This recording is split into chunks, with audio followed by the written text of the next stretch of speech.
अस्सलाम वालेकुम। All out में Naseem Rajput metro one news के तमाम नाजरीन से मुखातिब है। Pakistan cricket team world number 1 बनने के बाद, अफगानिस्तान के खिलाफ वाइट वॉश करने के बाद एशिया कप खेलने के लिए अपने ही मुल्क पहुंच गई है, क्योंकि पहला मैच मुल्तान में खेला जाएगा। आज पाकिस्तान टीम ने मुल्तान में डेरे डाल दिए और पाकिस्तान क्रिकेट टीम जिस तरीके की क्रिकेट अभी खेल के आ रही है, कमाल की क्रिकेट खेली है पाकिस्तान ने, आउट क्लास किया हम कह सकते हैं अफगानिस्तान को। और बहुत ही चेहरे अगर आप देख रहे होंगे स्क्रीन पर तो बड़ी खुशी दिखाई दे रही है खिलाड़ियों के चेहरे पे। लेकिन अब टास्क तो शुरू हो रहा है, अभी तो पार्टी शुरू हुई है, अभी तो पिक्चर आना बाकी है। एशिया कप, उसके बाद वर्ल्ड कप, अभी तो बहुत सारी बड़े और important task Pakistan cricket team के सामने दिखाई दे रहे। 30 तारीख को मैच खेला जाएगा पाकिस्तान और नेपाल के दरमियान, जिसके बाद एशिया कप का आगाज होगा मुल्तान क्रिकेट स्टेडियम में। वैसे अगर मैं पाकिस्तान क्रिकेट टीम की कारकर्दगी का जायजा भी लेता हूं तो जिसका हम आज जायजा लेंगे, कल भी हमने जायजा लिया था, क्योंकि सऊद शकील की सूरत में जो फैसला हुआ उसकी हर जानिब पजीराई है। इसलिए भी पजीराई दिखाई देती है कि श्रीलंका की जो पिचेस इस वक्त लंका प्रीमियर लीग के बाद, बहुत ज़्यादा क्रिकेट होने के बाद, कोई बहुत ज़्यादा जानदार दिखाई नहीं दे रही हैं। तो ऐसे में पाकिस्तान, हमने देखा कि 250 रन इन पिचेस के ऊपर बहुत बड़ा स्कोर दिखाई दे रहा है। तो ऐसा बैट्समैन जो पिच पे रुक सके, सिंगल्स डबल्स के जरिए टीम के स्ट्राइक को रोटेट कर सके, ये बहुत ही इंपॉर्टेंट है। और शायद सऊद शकील ने ये प्रूव किया था टेस्ट सीरीज में भी, और उसके बाद एक ही ओडीआई में उन्हें मौका मिला। लेकिन इसको एक दानिशमंदाना फैसला जरूर करार दिया जा रहा है। खैर, पाकिस्तान क्रिकेट टीम नेपाल से मैच खेलेगी। आज नेपाल क्रिकेट टीम भी पहुंच गई है मुल्तान। कल नेपाल क्रिकेट टीम ने कराची जिमखाना में मैच खेला था, कि जहां उन्होंने बहुत ही बड़े मार्जिन से फतह हासिल की। ज़ाहिर है, अब कराची जिमखाना की टीम अगर हम देखेंगे, नेपाल की प्रोफेशनल टीम है, तो उससे कोई मुकाबला एज सच बहुत ज़्यादा दिखाई नहीं देता था। लेकिन इतना बड़ा मार्जिन हो जाएगा, शायद कुछ प्लेयर्स उनके नहीं थे, क्या मामला थे। लेकिन आज पाकिस्तान क्रिकेट बोर्ड की मैनेजमेंट कमेटी का इजलास कराची में हुआ। उस इजलास में जो इंटरनेशनल क्रिकेट काउंसिल का फाइनेंशियल मॉडल है, उस सिलसिले में एतमाद में लिया। ज़का अशरफ साहब ने तमाम मैनेजमेंट कमेटी के अरकान को, रमदे साहब और मलिक जुल्फ़िकार साहब इजलास में वीडियो लिंक के ज़रिए शरीक हुए थे, और वीडियो लिंक के ज़रिए चेयरमैन सिलेक्शन कमेटी इंज़मामुल हक भी शरीक हुए। आईसीसी फाइनेंशियल मॉडल से ज़्यादा इस वक्त पाकिस्तान क्रिकेट के अपने मामलात बिगड़े हुए। कल ज़का अशरफ साहब लाहौर हाई कोर्ट में अपेयर होंगे, कि जो उनके खिलाफ दरख्वास्त दी है आईपीसी मिनिस्ट्री ने, उस हवाले से उन्होंने उसको चैलेंज किया था, और कल उसकी समाअत होने जा रही है। रातों रात पीसीबी मैनेजमेंट कमेटी का इजलास, हंगामी इजलास हम कह सकते हैं, ये कराची में मुनक्किद हुआ, क्योंकि Pakistan cricket board Gaddafi stadium Lahore में जो टॉप कुर्सी है वो अब तक ऐसी नज़र आ रही है, अब तक एडजस्ट होके नहीं दे रही है। हम बहुत बातें कर रहे थे, पिछले 7 महीने में 3 चेयरमैन आ गए, क्या चौथे भी आएंगे 8 महीने के अंदर? ऐसी भी सूरत हाल दिखाई दे रही है। लेकिन क्या पैगाम दे रहे हैं हम सारी दुनिया को? सारी दुनिया में एक स्टेबिलिटी दिखाई दे रही है, हमारे यहाँ शायद वो स्टेबिलिटी दिखाई नहीं दे रही। इसकी वजह यह भी है कि क्रिकेट खेल में पैसा दिखाई दे रहा है, और शायद मुल्क में इतना पैसा दिखाई नहीं दे रहा, और भी बहुत सारे मसाइल दिखाई दे रहे हैं। क्यों हॉकी की जानिब नहीं देख रहे आप? क्यों स्क्वॉश की जानिब नहीं देख रहे? इतनी फतवात हासिल की थी, हर आदमी क्रिकेट की जानिब ही जाने की ख्वाहिश रखता है। ये ज़रा सोचने की भी बात है, और सोचना चाहिए हमारी मुल्क की मैनेजमेंट को कि ये किस अंदाज से इस वक्त एक खेल रह गया है। सर, सिर्फ एक खेल, सब हम तबाह कर चुके हैं, जो हमारी कौम को जोड़ता है, एक लड़ी में पिरो देता है। जब इंडिया पाकिस्तान या कहीं भी पाकिस्तान टीम खेल रही होती है, खैबर से लेके चमन तक सब पाकिस्तान जिंदाबाद का नारा लगा रहे होते हैं। ये क्या मजाक हो रहा है कज़ाफ़ी स्टेडियम लाहौर में? बात करूंगा इन तमाम इशूज़ पे, पाकिस्तान क्रिकेट टीम की तैयारी पे भी बात करूंगा। मेरे साथ गुफ्तगू के लिए मौजूद हैं पाकिस्तान को रिप्रेजेंट करने वाले, अंडर 19 की सतह पे इस मुल्क को रिप्रेजेंट किया, फिर नॉक किया पाकिस्तान क्रिकेट टीम के दरवाजे पे। कई सारे साइड मैचेस भी पाकिस्तान की जानिब से खेले, पाकिस्तान ए को भी रिप्रेजेंट किया, और one of the most qualified coach in over country. इन्होंने लेवल 3 भी जो है वो 2 जगह से जाकर किया है, ताकि अपनी बेस को मजबूत कर सकें। लेवल 2 भी 2 जगह से जाकर किया है। आरिस खान भाई हमारे साथ गुफ्तगू के लिए मौजूद हैं। Thank you very much Haris भाई, बहुत शुक्रिया, आपका शुक्रिया बुलाने का, थैंक यू वेरी मच। और उनके साथ तशरीफ रखते हैं एक और ऑफ स्पिनर। हारिस भाई जरा दूसरा कम करते थे, कुछ ज्यादा ही करना शुरू हो गए थे। ये तो मामला तो चलते रहे, लेकिन ये भी नॉक कर रहे थे पाकिस्तान क्रिकेट टीम के दरवाजे पे, अंडर 19 की सतह पे, पाकिस्तान ए की सतह पे, मुल्क की नुमाइंदगी की। आप क्रिकेट एनालिस्ट, आप उनको सुनते रहते हैं, आतिफ मकबूल साहब। Thank you very much Atif भाई, बहुत बहुत शुक्रिया आपका। जबकि टेलीफोन लाइन पे लंदन से हमें ज्वाइन कर रहे हैं पीसीबी मैनेजमेंट कमेटी के रुकन मलिक जुल्फ़िकार साहब। मैं एक मैं मलिक जुल्फ़िकार साहब मेरे ख्याल है अभी लाइन पे आए नहीं, उनको कोशिश करें। हारिस भाई, आपसे मैं आगाज़ करूंगा। सबसे पहले तो हमारी क्रिकेट टीम पे बात करते हैं, फिर आते हैं अभी कि क्या हो रहा है कज़ाफ़ी स्टेडियम लाहौर में भी। ये हमारी क्रिकेट टीम जो 3-0 जीत के आ रही है, अब किस मोरल के साथ हम 30 तारीख से एशिया कप का आगाज़ करेंगे? जी हाँ, मोराल तो बहुत ही उम्दा होगा और इस मोराल में जो है नंबर 1 एक टीम ओडीआई की होने का जो सच्चाई सामने आई है, जिसकी जो मेहनत पाकिस्तानी टीम ने की है और जिस तरह से नंबर 1 हुई है और जो कॉन्फिडेंस गेन किया है पाकिस्तानी टीम ने, तो ये कॉन्फिडेंस जो है उनकी मेंटल लेवल पे उनकी परफॉर्मेंस को ज़रूर इन्हांस करेगा। बहुत अच्छा इफेक्ट पड़ेगा इस पे। इससे परफॉर्मेंस पे फ़र्क पड़ेगा। और बिलखुसूस अफगानिस्तान के खिलाफ हमने देखा कि बस शायद हाथापाई होना रह जाती है, जिस तरीके का माहौल ग्राउंड में दिखाई दे रहा होता है। एक राइवलरी बन गई है, एक प्रेशर क्रिकेट हो गई है हमारी अफगानिस्तान के खिलाफ। ना वो हारना चाहते हैं और अब माहौल ऐसा हो गया ना अब हम हारना चाहते हैं, तो एक राइवलरी बन गई। तो प्रेशर क्रिकेट खेल के आ रहे हैं। उसमें इसके में बहुत सारी सच्चाइयाँ हैं, वो सच्चाइयाँ आप डिनाई नहीं कर सकते। वो ये है कि अफगानिस्तान जो है पख्तून ज़्यादातर लड़के हैं और सारे हैं इमोशन से भरपूर हैं, जज्बाती हैं। वो इमोशन होना अच्छी बात है। पाकिस्तान जो है आज, जैसा कि आपने हमारे पठान नसीम शाह के भी इमोशन देखते हैं फिर वो नहीं, तो आपने जैसे कहा कि पाकिस्तानी टीम जो है नंबर 1 टीम हो गई है और दुनिया की एक्साइटिंग तरीन क्रिकेट टीम है। और जैसा आप कह रहे थे कि पाकिस्तान में क्रिकेट ही तो है जिसका जुनून है, तो पाकिस्तान भी जो है टीम के लड़के बड़े जज्बाती हैं, वो भी जो है इस किस्म के इमोशंस रखते हैं। तो बहरहाल इमोशन हाई थे, बाद में कूल डाउन हुए। उन्होंने रियलाइज किया अफगान के प्लेयर्स ने कि उनसे गलती हुई है। तीसरे मैच में रियलाइज किया और बॉडी लैंग्वेज वो लगी नहीं जो दूसरे मैच में उनकी लग रही थी, क्योंकि आज तक वो ओडीआई जीते नहीं है। एक ये बड़ी इंसान की बड़ाई होती है कि वो अपनी गलती का एहसास करे और एहसास करके उस पर शर्मिंदा हो, और शर्मिंदा होने के बाद उस चीज की तलाफी करे और माफी मांगे। तो वो उन्होंने किया। तो हमारे मजहब में भी है कि माफ कर दो तो ज्यादा नहीं, अच्छी बात है। ये क्रिकेट के माहौल को क्रिकेट ही रहना चाहिए। लेकिन कज़ाफ़ी स्टेडियम का माहौल क्या हुआ है?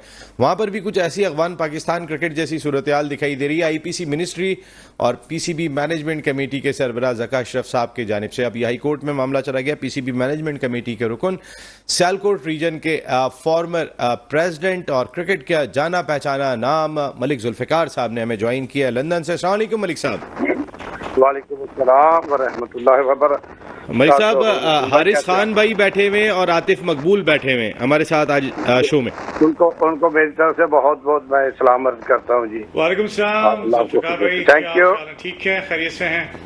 बिल्कुल ठीक, अल्लाह का शुक्र, फर्स्ट क्लास। आप ठीक है? माशाल्लाह का शुक्र। Good to hear your voice. बिल्कुल, आपकी इनकी वॉइस तो आज वहां भी सुनी गई थी पीसीबी मैनेजमेंट कमेटी के इजलास में। जुल्फ़िकार भाई, ये समझ में नहीं आया कि कल हियरिंग है हाई कोर्ट में और आज हंगामी तौर पर पीसीबी मैनेजमेंट कमेटी का एक दिन में इजलास रखा गया। आपको कितने दिन पहले पता चला था? आप लंदन से शरीक हुए थे इजलास में। इतने हंगामा आ रही क्यों हो रही है? मुझे खुद नसीम भाई इस बात की समझ नहीं आई कि जब से ये कमेटी बनी है ना, इसका एक ही इजलास हुआ था। 5 को ये कमेटी बनी थी या 6 को, तो उसी दिन 7 को इनका एक इजलास हुआ था। तो मैं उस वक्त भी कतर से पाकिस्तान पहुंचा था, तो वो सुबह पता चला कि 9:30 बजे मीटिंग है। मैंने कहा 9:30 बजे, तो मैं तो सोया हुआ था, तो वो मैं मीटिंग अटेंड ना कर सका। फिर मैंने 1-2 प्रोग्राम में यही रिक्वेस्ट की कि भाई अगर तो मैनेजमेंट कमेटी का मकसद क्या है कि चीजों को मैनेज करना चेयरमैन का काम है, जो मैनेजमेंट कमेटी का चेयरमैन है, कि मेंबर जितने इनको इत्तेमाद में लेके चले। मगर इत्तेफाक से मुझे इस बात पे एतराज था, जो मैंने काशिफ साहब को ये भी कहा कि ये 1 मैन शो है। मुझे पूछा गया जी आपने ये क्यों कहा? तो मैंने जब 1 माह 1.25 माह गुजर गया, कोई मीटिंग नहीं हुई। अब अचानक मुझे एक दिन पहले फोन आता है, जी कल संडे को मीटिंग है। जबकि संडे को मैंने भी आज भी सुना कि संडे को कोई मीटिंग हुई हो, तो संडे को मीटिंग आ गई। तो फिर वो एक दिन में ना तो कोई तैयारी। अब सवाल ये कि इतनी मजबूरी कौन सी आ गई कि फौरन मीटिंग कर दी गई? चाहे हो सकता है ये कोर्ट का प्रेशर हो या किस चीज का इलेक्शन का प्रेशर है, क्या है, ये तो वो ही जानते हैं।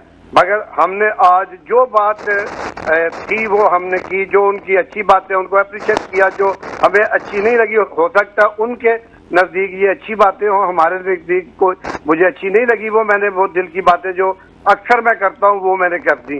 जैसे देखें अभी डिस्ट्रिक्ट क्रिकेट एसोसिएशन है ना जी, उनकी स्क्रूटनी कर दी गई और इंतकामी कार्रवाई शुरू की गई इस्लामाबाद से जी। इस्लामाबाद से इंतकामी कार्रवाई शुरू करके, हालांकि देखा जाए तो ज़का अशरफ साहब को ये अच्छे आदमी है, दिल इनका बड़ा है और बड़ा होना चाहिए। बिल्कुल बिल्कुल।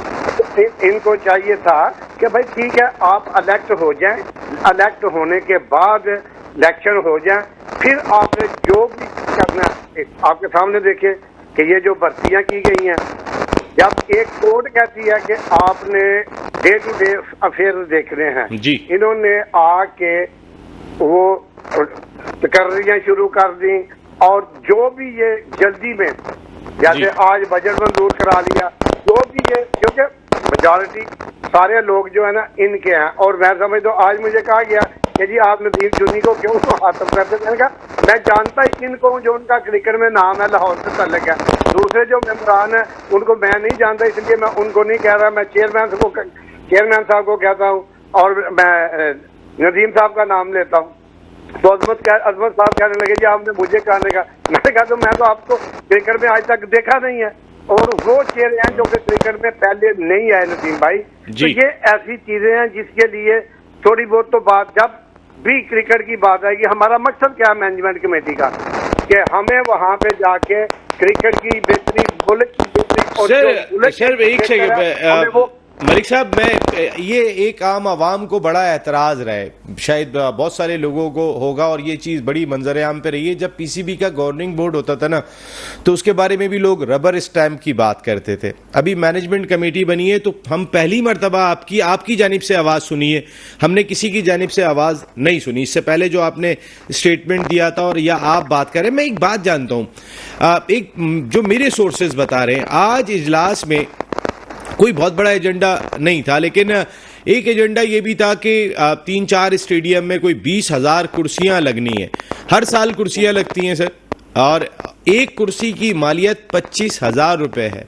अगर 3-4 स्टेडियम में ये कुर्सियां लगती हैं, 20,000 जिनकी तादाद मेरे इत्तलात, अब आप मुझे क्लियर भी कीजिएगा आज इजलास में ये डिस्कस हुआ है या नहीं, और एक कुर्सी अगर 25,000 रुपए की और 20,000 कुर्सियां लगनी है तो सर 50 करोड़ रुपए हो गई है। हर साल हम कुर्सियां बनवाते हैं, हर साल हम कुर्सियां लगवाते हैं, हर साल हमारा रेनोवेशन वर्क हो रहा होता है, गवर्निंग बोर्ड भी दस्तखत करके आ जाता है। आज मैनेजमेंट ने भी शायद यही काम किया, जरा प्लीज बताइएगा। देखिए पहले तो बात हो रही थी 80,000 रुपए की कुर्सी जो इम्पोर्टेड है, मैंने कहा यार 80,000 अच्छा मुझे 25 की पता चली। 80,000 का तो बेहतरीन सोफा लगा, आप सोफा लगा ले, तो ये 25,000 की भी मेरी समझ से बाहर है। मैंने कहा एक कमेटी बनाई जाए ताकि कमेटी कम से कम मार्केट को चेक करे।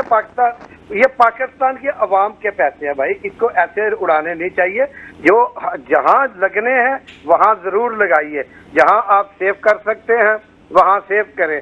जैसे आप चार्टर तैयारी के जरिए पाकिस्तान की टीम जा रही है, श्रीलंका जाएगी, इंडिया जाएगी, उसके लिए भी तो वो इसके ऊपर भी सुने आप स्पॉन्सर कर रहे हैं। अब मुझे कहा गया कि आप स्पॉन्सर कर ले, मैंने कहा ये कौन सा है कि जो जरा बोले ओह कुंडा खोले। मैंने कहा जुल्फिकार भाई एक मिनट जरा हारिस भाई का इस पे कमेंट्स में जरूर लूंगा। हारिस भाई हर साल आप सुनते होंगे स्टेडियम की रेनोवेशन हो रही है, हर साल आप सुनते हैं कुर्सियां बदली जा रही हैं।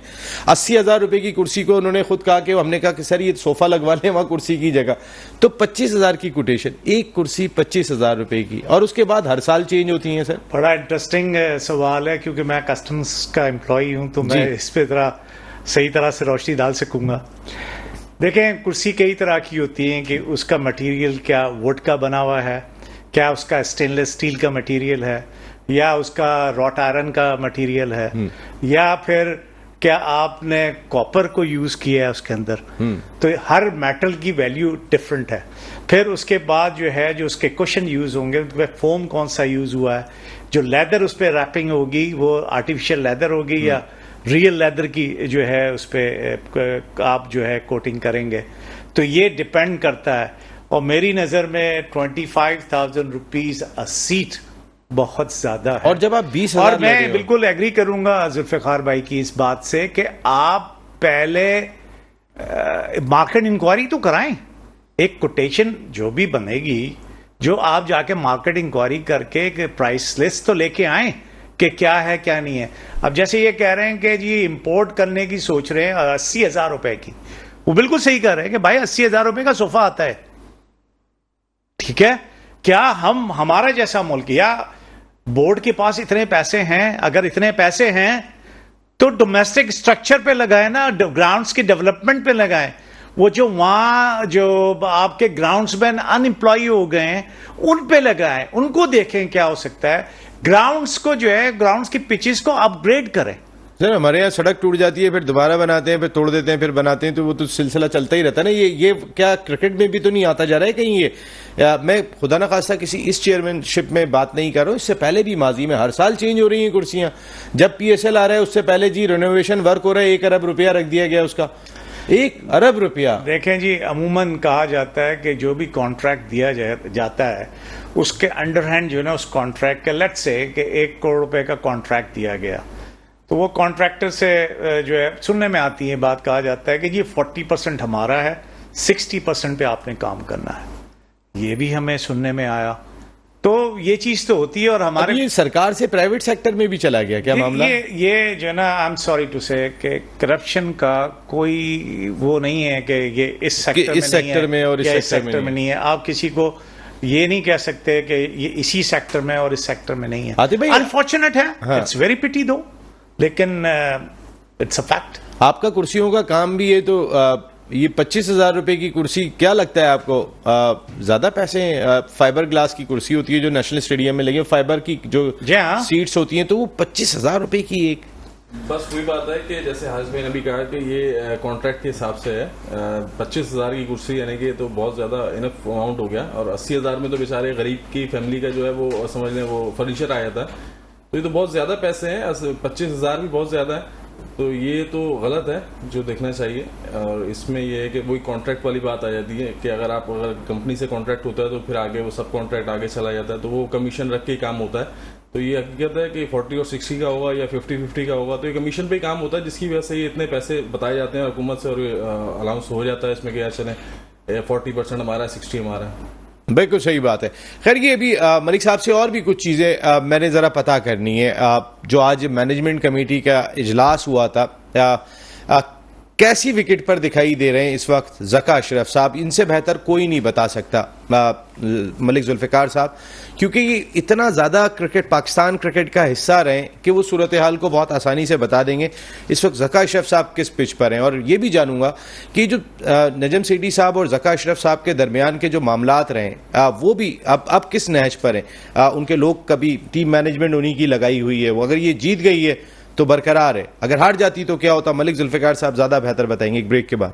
ऑल आउट में एक मरतबा फिर आपको खुशामदीद कहते हैं। आप जुल्फिकार मलिक साहब हमारे साथ लंदन से मौजूद हैं, PCB मैनेजमेंट कमेटी के रुकन। हारिस खान भाई हमारे साथ हैं, आतिफ मकबूल भाई हमारे साथ हैं। ये जो ICC फाइनेंशियल मॉडल को खास तौर पे एक सामने रखकर इस इजलास का इनेकाद किया गया था, हमने क्या हासिल कर लिया ICC फाइनेंशियल मॉडल में? क्या तब्दीली करा ली और किस चीज़ पे एतमाद में लेने के लिए ज़का अशरफ साहब ने इस इजलास को मुनक्किद किया था? भाई इसमें ये हमने हासिल किया कि अब हमारी टीम जो है ना, चार्टर तैयारी के जरिए श्रीलंका जाएगी। अच्छा। लाखों करोड़ों अरबों रुपए लगेंगे भाई साहब, ये हमने इस मॉडल से हमने ये हासिल किया है। सर ये यानी कि क्या बाकी श्रीलंका जहाज जाना बंद हो गए? आप इससे पहले भी माजी में, ये अब ना कोविड का दौर है, हमारे तो खिलाड़ी कोविड के दौर में भी जो है वो पब्लिक प्लेन में सफर किया करते थे, तो आप ये कोई नई चीज आ गई है? देखिए उन्होंने यही कहा, मैंने ये क्वेश्चन रेज किया था, उन्होंने कहा जी कि जो फ्लाइटों का शेड्यूल है ना, वो हमें इजाजत नहीं देता कि टीम आज जाए फिर वो आगे, उन्होंने कैंडी जाना है, वहां पे 2-2.5 घंटे 3 घंटे की ड्राइव करके बसों के ऊपर जाए तो टीम थक जाएगी। तो उससे बेहतर यह है कि टीम को थकाने से बचाया जाए और जहाज जो है ना वो अपना लेके जाए हम लोग। तो फिर मैंने कहा कि ठीक है भाई, अगर आप जा रहे हैं तो सीटें खाली हैं, तो जिन लोगों ने वो मैच देखने जाना है, चाहे वो सहाफी है, चाहे वो मैनेजमेंट कमेटी के मेंबर हैं, आप उन्हीं सीटों पे, उसी जहाज में सीटें आपके पास काफी हैं, तो आप अपने दूसरे लोग भी ले जाएं। तो शायद इसके ऊपर कुछ लोगों का भला हो जाए, जिन लोग जाना चाहते हैं, कम से कम इससे थोड़ी बहुत बचत तो होगी ना। तो ये मैंने इनको जो है ना वो अपने तौर पे बता दिया कि अगर आप ये कर लें तो आपके लिए बेहतर है, वरना उन्होंने तो लेके जाने, जहाज तो जाना है, क्योंकि वो फैसला हो चुका है। मलिक साहब, ये जहाज क्या श्रीलंका में ही रुकेगा? अगर ये कैंडी के बाद कोलंबो आना है तो उसी जहाज में आएंगे, ये वहीं रहेगा? ये देखिए, ये जहाज अभी वहां से जहाज चेंज होगा, फिर चेंज होगा, तो फिर इसकी सारी पेमेंट जो है ना वो हमने एडवांस में करनी है। सर कितनी है वो? तो क्रेडिट पे नहीं मिलती ना। कितनी पेमेंट है वो? भाई साहब ये तो बहुत ज्यादा है, मुझे याद नहीं है, वो रिकॉर्डिंग आप देख लेना, उसमें तो चार्टर त्यारा 1 2 3 4 फ्लाइटें लेके आप जाएंगे तो आप देख ले कितने पैसे लगेंगे। मुझे कितना $1.5 $1.5 क्यों भाई? कितना था अपना जी? कितने? $1.5 जी। $1.5 सिर्फ जाने के लगेंगे? बिल्कुल, जाने आने के लगेंगे $1.5। ये भी आप इसको आप कंफर्म, क्योंकि मुझे उस वक्त याद नहीं रहा एग्जैक्ट फिगर, मगर इसको आप कंफर्म कर लीजिएगा। इसमें मगर हैं ऐसे लाखों डॉलर जो है ना वो देने पड़ेंगे मेरे ख्याल से, ऐसा क्योंकि कहते हैं कि फ्लाइटें जो है ना वो सूट नहीं कर रही। अगर हम फ्लाइटें नॉर्मल फ्लाइट पे लड़कों को लेके जाए, तो अगर उनको वो फर्स्ट क्लास में सफर करवाएंगे तो जितने पैसे वो बनेंगे उतने में शायद हम पूरा जहाज जो है ना वो ले जाएं। तो ऐसी कैलकुलेशन की हुई है। मैं अब इन बारीकियों में तो नहीं पड़ा था, जो उन्होंने कहा मैंने कहा ठीक है भाई, you are the responsible person, you will give the answer after that. ये सारा उनके ऊपर है। मैंने जो बात करनी थी वो मैं नसीब भाई कर दी। नहीं, अब मलिक साहब, ये हारिस भाई भी कोई बात कह रहे हैं। जी आप कुछ कह रहे थे? मलिक साहब, मैं ये कह रहा हूं कि पाकिस्तान क्रिकेट बोर्ड का गालिबन कॉन्ट्रैक्ट है आपका एमिरेट्स एयरलाइन से। तो एमिरेट्स एयरलाइन से ये लोग ट्रैवल करते हैं, इसका मतलब ये हुआ पुराना हो गया नहीं, अभी भी शायद है एमिरेट्स से है। तो एमिरेट्स से जो है अगर ये ट्रैवल करेंगे तो यहाँ से एमिरेट्स का हब दुबई में है, यहाँ से ये फ्लाई करके दुबई जाएंगे, दुबई से ऑनवर्ड ये फिर इसका मतलब है फ्लाइट लेके कोलंबो या कैंडी, जो भी फ्लाइट एमिरेट्स की होगी वो लेंगे। तो उसको अवॉइड करने के लिए गालिबन ये लोग ये चाह रहे हैं कि कराची से या लाहौर से फ्लाइट उड़े और सीधा जाके कोलंबो जाए। तो क्या ऐसा नहीं है, क्या ऐसा नहीं है कि जो श्रीलंकन एयरलाइन की जो फ्लाइट जाती है, हम ये जो कॉन्ट्रैक्ट आपका एमिरेट्स से हुआ इसको अभी फिलहाल तो एक तरफ रख दें, और अगर श्रीलंकन एयरलाइन जो जाती है कराची से, तो मुझे पता है कि जाती है और लेट नाइट जाती है, तो वो लाहौर से भी जाती, जी लाहौर से भी यकीनन जाती होगी। अब उसका मुझे टाइमिंग नहीं पता, लेकिन कराची से जो है लेट नाइट जाती है श्रीलंकन एयरलाइन कोलंबो के लिए। तो अब उसमें जो है ये बेहतर जानते हैं, इनके जो मैनेजमेंट है जिस तरह से ट्रैवल कराते हैं उनको पता होगा कि क्या नहीं है। लेकिन आप ये जो चार्जेस बता रहे हैं, इसका मैं इसलिए भी बता दूं कि ये जो आप प्लेन के जो सर्विसेज हायर करते हैं, डायरेक्ट चार्टर लेते हैं, एक प्लेन को रनवे यूज करने के लिए हजारों डॉलर देने पड़ते हैं। फिर वो जो पार्किंग फीस है वो भी बहुत ज्यादा हजारों डॉलर्स में है। मुझे शिप का तो पता है कि सी की वजह से कि लगता है ऐसे कि 60-70 हज़ार डॉलर पर डे के लग जाते हैं वो शिप अगर एंकर होता है। तो ये चंद घंटों के लिए अगर जहाज एरोप्लेन खड़ा होता है तो जो रनवे के जो चार्जेस हैं या उसके पार्किंग चार्जेस हैं वो बहुत एक्सपेंसिव है। तो इसी तरह ही जो है वो आप किसी की एयर स्पेस भी यूज करते हैं, उसके भी चार्जेस होते हैं, और जहां आप लैंड करेंगे उसके भी रनवे के आप देंगे, वहां भी रनवे के जो पार्किंग चार्जेस हैं वो देंगे, और आप जो ट्रैवल फीस है वो तो है ही है। तो ये सारे मिला के मर्ज करने के बाद एक अच्छा खासा अमाउंट बन जाता है जो जिसका आप जिक्र कर रहे हैं। वैसे अगर मैं कहीं ये मानूं, चले हम अपने खिलाड़ियों की थकन के लिए कर रहे हैं, क्रिकेटर्स हैं तो उनके लिए हो रहा है, तो चलें समझ में आती है बात, लेकिन यहाँ पे हम इतनी इतनी तनख्वाहें देखते हैं मलिक साहब, जो मनपसंद लोगों की तकर्रियाँ हो जाती हैं। सिटी साहब ने भी आके कुछ लोगों की तनख्वाहें कम की थी, तो ये भी तो क्या आपकी मैनेजमेंट कमेटी, आप इससे पहले गवर्निंग बोर्ड में भी रह के इस चीज पे सवाल नहीं करते कि भाई ये इस गरीब मुल्क के अंदर जहां 30,000 रुपए मजदूर को कमाना मुश्किल हुए हुए, वहां पे आप 13 लाख 15 लाख 23 लाख रुपए तनख्वाह दे रहे हैं जी? भाई जैसे पैसे आते हैं ना, तो मेरे हिसाब से आज मैंने यही बात की ना, मैंने कहा भाई जितने पैसे आए आपने वो बताया कि ये इनकम है और ये एक्सपेंसेस हैं, तो मैंने कहा फिर पैसा तो कोई भी ना बचा। तो उन्होंने कहा जी ये तो था जेठी साहब के दौर में भी ऐसे था, अब हम जो है हम आप पैसे बचा रहे हैं। मैंने कहा कि जब एक साल गुजरेगा फिर पता चलेगा। और मेरे हिसाब से ना ये पैसे बिल्कुल, चाहे जेठी साहब का दौर हो चाहे इनका किसी का भी सर, किसी का भी, गरीब मुल्क है, गरीब मुल्क है। यहाँ पे जिस शाह शक्ति के साथ पाकिस्तान क्रिकेट बोर्ड में पैसे खर्च होते हैं, मैंने ये कहीं पे भी नहीं देखे। बहुत ज्यादा पैसे का जिया होता है, जैसे 25,000 की कुर्सी आ रही है। अगर देखा जाए तो ना सियालकोट का स्टेडियम है, ना केहूपुरा में है, ना मंडी बहाउद्दीन में है। मेरे रीजन में तो कोई स्टेडियम ग्राउंड ऐसी है ही नहीं जिसको पीसीबी ने होल्ड किया हो और वहां पे वो फैसिलिटीज हो। कोई फैसिलिटीज नहीं है, तो हमें कुर्सियों की और चार्टर चारों की फिक्र पड़ी हुई है।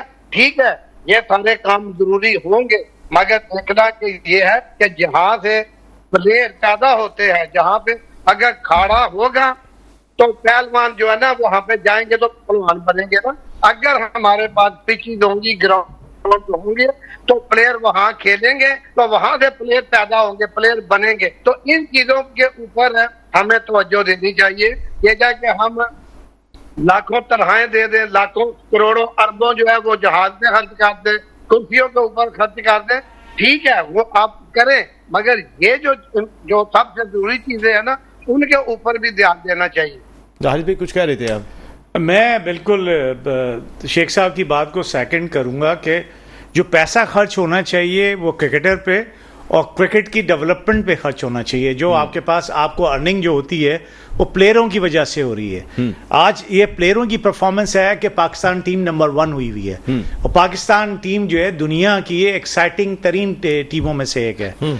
अब आप जो है ये एशिया कप में ये मैच होने जा रहा है इंडिया पाकिस्तान का, कितनी व्यूशिप आपकी होगी इसमें, उसमें कितने जो है जो टेलीविजन जो राइट्स है इसको जो टेलीवाइज करेगा जो भी है उसको कितनी इनकम होगी, और उस इनकम का शेयर जो है वो एसीसी को आएगा और एसीसी से के थ्रू जो है पाकिस्तान क्रिकेट बोर्ड को भी आएगा जी। नो डाउट कि पाकिस्तान क्रिकेट बोर्ड जो है कुछ और डिपार्टमेंट के जो पाकिस्तान के हैं, जो स्पोर्ट्स की बात कर रहा हूं, सबसे रिचेस्ट किस्म का डिपार्टमेंट है, एक ही रिचेस्ट है। हाँ बिल्कुल है। और जैसे कि आपने अपने इंट्रो में कहा था शायद लोगों की नजरें भी इसी वजह से मैं बिल्कुल क्लियर बात कर रहे हैं सर, ये आप जुल्फिकार मलिक साहब से पूछ लें। जी सच्चाई है। तो मेरा सिर्फ यही जो है मैं बात को एम्फसाइज करूंगा कि क्रिकेटर पे अगर आप क्रिकेटर को पैसे दे रहे हैं, अच्छा कर रहे हैं, उनकी वजह से पैसे आ रहे हैं, उनकी जो है उनकी परफॉर्मेंस की वजह से जो है वो आपको जो है इतने पैसे आपको मिल रहे हैं, क्योंकि आपकी टीम जो है उसकी डिमांड है, उसके प्लेयरों की डिमांड है।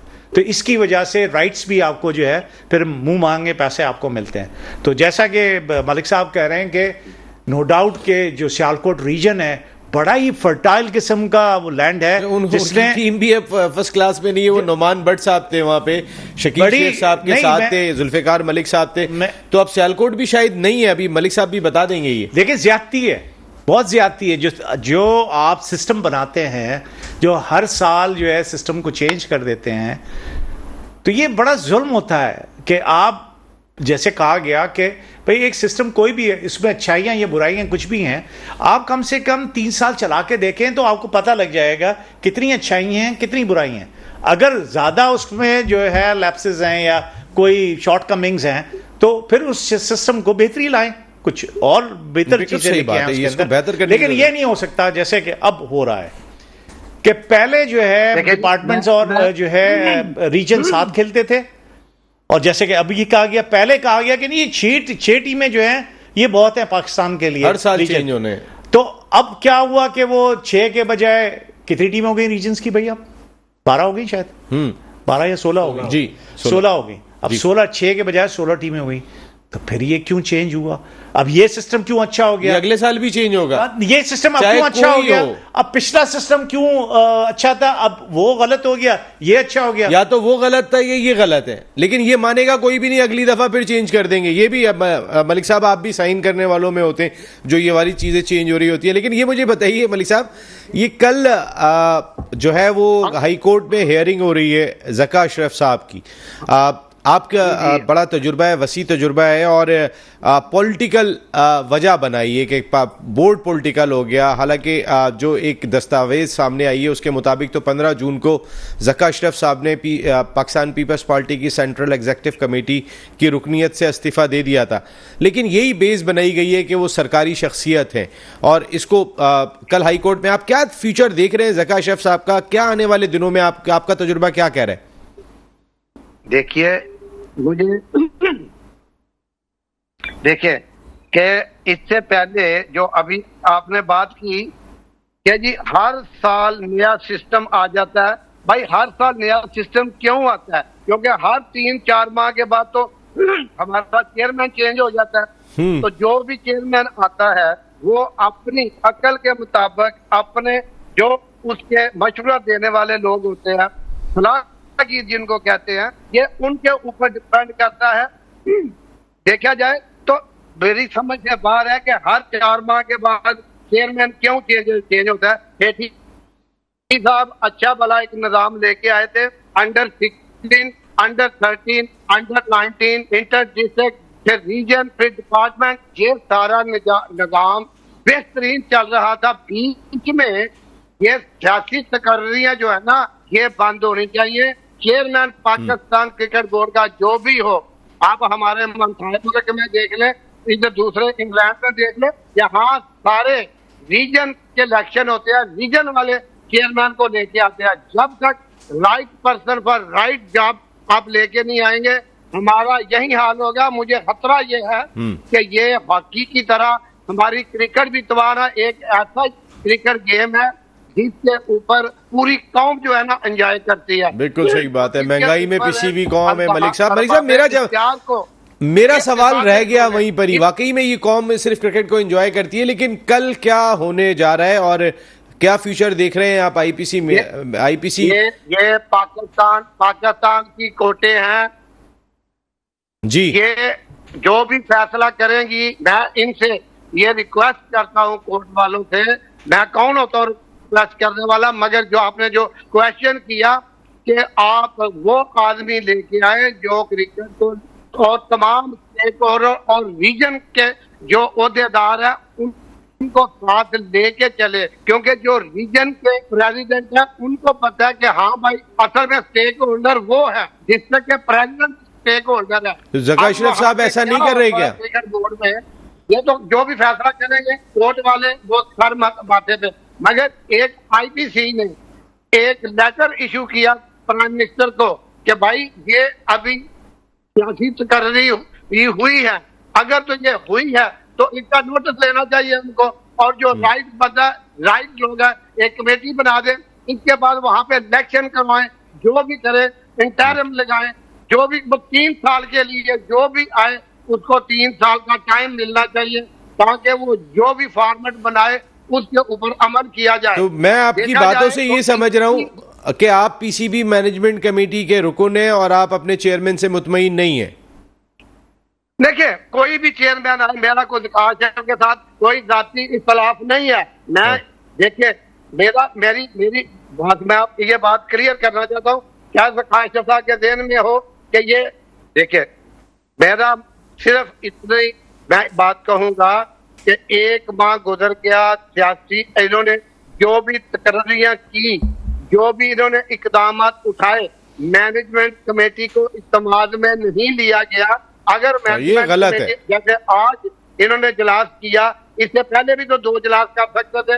ये श्रीलंका में गए, वहां से आके इन्होंने कोई मीटिंग नहीं बुलाई। कल कोर्ट में हियरिंग है ना। एशिया कप की ट्रॉफी की पीसी होटल में किसी को नहीं बुलाया गया। नहीं, बिल्कुल सही बात है। कमेटियां बना दी गई लोगों के। अब अभी वो गुल मोहम्मद काकर साहब हैं, उनको वहां पे थ्रेट किया गया कि भाई आप कोर्ट में क्यों गए हैं। उनका कसूर ये था कि वो ये कहते थे कि जो बोर्ड जेठी साहब और इन्होंने बनाया आप उसके ऊपर एक्शन करा लो। तो पता नहीं कौन सा सलाहगीर इनको पड़ गया, जिसकी वजह से आज सभी लोग कोर्टों में चले गए। ये सरकार साहब आए थे, आके जो भी इलेक्टोरल कॉलेज था उसके ऊपर ये इलेक्शन करवाते तो आज ये चेयरमैन होते। मेरा सरकार साहब के साथ जाति कोई झगड़ा नहीं है। मैं आप कब तक उनको ये चीज है, क्योंकि मैं नहीं चाहता कि कोई वो जी मेरे लिए जो मलिक साहब, इस मुल्क के लिए, मलिक साहब आपका किसी से आप मुल्क के लिए बल्कि सोच रहे हैं। मैं इंशाअल्लाह ताला उनके साथ हूँ। हमारा मकसद कमेटी का ये है कि हम क्रिकेट की बेहतरी के लिए आए हैं, इस मुल्क की बेहतरी के लिए जो हम कर सकते हैं वो हमें करना चाहिए। बिल्कुल, इंशाअल्लाह हम आपसे यही तवक्को करते हैं। Thank you very much Malik Zulfikar साहब, आप लंदन से ऑल आउट का हिस्सा बने और हमेशा आप ऑल आउट जाते हैं। आज भी जिस अंदाज से आप ऑल आउट गए वो इन लोगों ने भी सुना होगा। एक ब्रेक ले रहा हूँ, ब्रेक के बाद जरा कुछ क्रिकेट पे बात कर लें। वो रह गई आज पीसीबी मैनेजमेंट कमेटी का इजलास हुआ था, उसमें कुर्सियां ही आप देखें 25,000 रुपए की एक और 20,000 कुर्सियां, 50 करोड़ रुपए सिर्फ कुर्सियों पे, फिर बाकी रिनोवेशन। अगर पैसा है तो पैसे का ज़िया नहीं होना चाहिए, एटलीस्ट चेक एंड बैलेंस जरूर होना चाहिए। एक ब्रेक ले रहा हूँ, वापस आ रहा हूँ।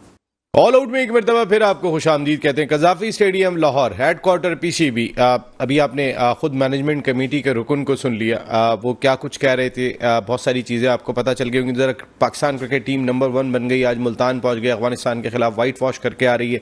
सारी परफॉर्मेंस अपनी जगह। सऊद शकील का डिसीजन, हारिस भाई बहुत अच्छा डिसीजन है। जैसा कि आपने अपने इंट्रो में कहा था कि हर जगह से तारीफें हो रही हैं यार, इसकी वजह है और इसकी टेक्निकल वजह मैं बताता हूँ। देखें, आप 4 एस्पेक्ट्स में जो है वो किसी भी प्लेयर को जांचते हैं और उसको देखने की कोशिश करते हैं और वो प्लेयर उन 4 चीज़ों में बहुत स्ट्रांग होना चाहिए जब वो आप टॉप लेवल पे जाते हैं। ठीक है, वो क्या है?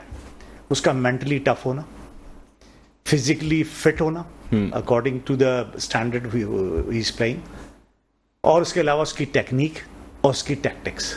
फॉर्म नहीं है इसमें, इसमें सारी चीजें आ गई। ओके, ठीक है।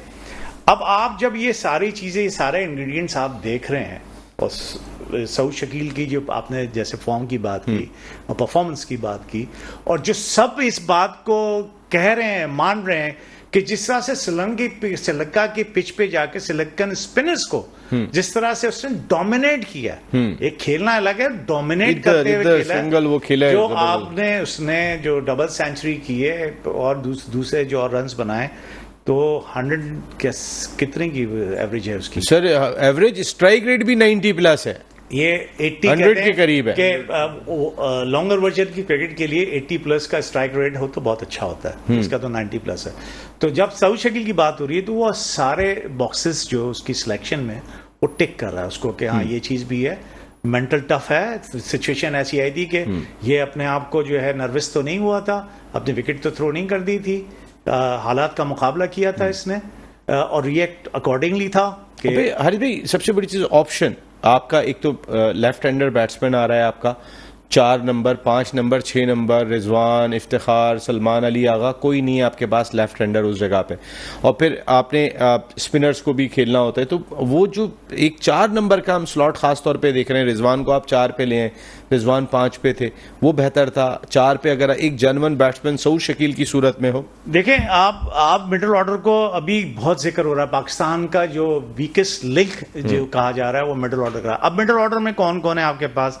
वो सलमान अली आगा हैं और जो है इफ्तिखार अहमद हैं, और अगर नीचे आ जाते हैं तो शादाब तो ऑलराउंडर्स में आ जाते हैं। ये लोग भी बहरहाल ऑलराउंडर्स में आते हैं, सलमान अली आगा और इफ्तिखार भी, लेकिन ये रेगुलर बॉलर नहीं है, इनसे रेगुलर कराई जाती है, ओकेजनल करा लेते हैं इनसे बॉल, लेकिन ये ऑलराउंडर कौन से हैं? ये batting allrounder, bowling allrounder. Iftikhar batting allrounder, Shadab जो है बॉलिंग ऑलराउंडर है, नवाज बॉलिंग ऑलराउंडर। ये पाकिस्तान के पास ऑप्शन बहुत अच्छे हैं। पाकिस्तान के पास इस वक्त बैलेंस टीम है हर जगह से। अगर आप ऊपर से देख लें, तीनों ओपनर देख लें, एक ओपनर पे अभी क्वेश्चन मार्क आ रहा है फखर जमान पे, कि जिस तरह से फखर जमान आउट हुए हैं इस 2 ओडीआई में, और क्या अभी इस तरह से फॉर्म इनकी रहेगी? अगर इन्होंने नहीं किया, मैं समझता हूं कि इसकी पोजीशन खतरे में आ जाएगी। वर्ल्ड कप, बिल्कुल वर्ल्ड कप के लिए खतरे में आ जाएगी। फ़खर को बहुत ज़्यादा इस बात को जो है रियलाइज़ करना पड़ेगा कि उसकी परफॉर्मेंस पाकिस्तान के लिए कितनी ज़रूरी है। सारी एबिलिटी उसके अंदर मौजूद है रन्स करने की, उसने करके भी दिया, ऐसी बात नहीं है। तो वो उसको इस बात को देखना पड़ेगा।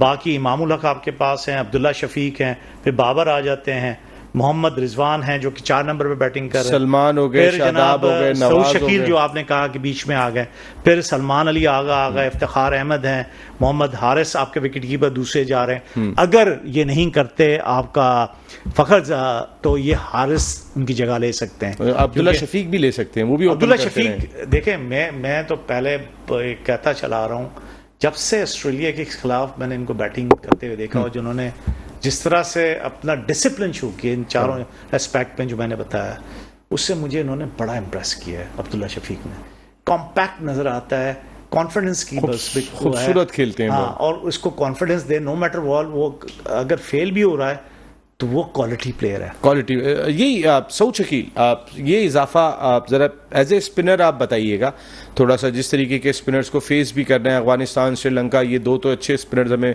मिलेंगे वहाँ पे। सऊद की पोजीशन 4 नंबर पे कैसी देख रहे हैं आप? जी, मैंने लास्ट प्रोग्राम में भी नसीम में ये बात की थी कि हमारे पास जो है वो मिडिल ऑर्डर में लेफ्ट हैंड बैट्समैन नहीं है, तो ये मैंने पहले ही बात की थी कि इस बच्चे को डालना चाहिए, इसमें टैलेंट है, एबिलिटी है इसमें, वो माशाल्लाह भी परफॉर्म करके आ रहा है। जिस तरह इसने श्रीलंका में स्पिनर्स को उसने आपके सामने टफ टाइम दिया और फिर एक लंबी इनिंग बिल्ड की और मैच भी माशाल्लाह जितवाया, तो ये सारी चीजें एबिलिटी है उसमें, उसको लाना चाहिए था टीम में, और अच्छा डिसीजन है, और ये इंशाल्लाह आपको हेल्पफुल होगा इन फ्यूचर आने वाले टाइम में। अभी इंडिया से हम नहीं खेलें, अब इंडिया का प्रेशर भी हमने लेना है। इंडिया बहादुर, वैसे ही वो ज़ाहिर आपको पता है बीसीसीआई बहादुर और उनकी टीम लक्ष्मी के साथ ट्रैवल करते हैं, वो लक्ष्मी में पैसों को कह रहा हूँ, उसके साथ ट्रैवल करते हैं। तो अब इंडिया का अपना फ्रेम ऑफ माइंड क्या होगा? अब तो मैंने देखा इंडिया के बहुत सारे पुराने क्रिकेटर अब ज़्यादा बड़ी बातें नहीं कर रहे जिस तरह वो माजी में किया करते थे। अब वो कह रहे हैं बड़ा ज़बरदस्त मुकाबला होगा, उनकी फास्ट बॉलिंग बहुत अच्छी है, टीम बहुत बैलेंस है। आज सिर्फ ये बातें कर रहे हैं, वरना कहते थे एक ये भी स्टेटमेंट आते थे कि बाय दे दो यार, हमें दे दो, तुम हार तो जाओगे, ये वाली बातें होती थी।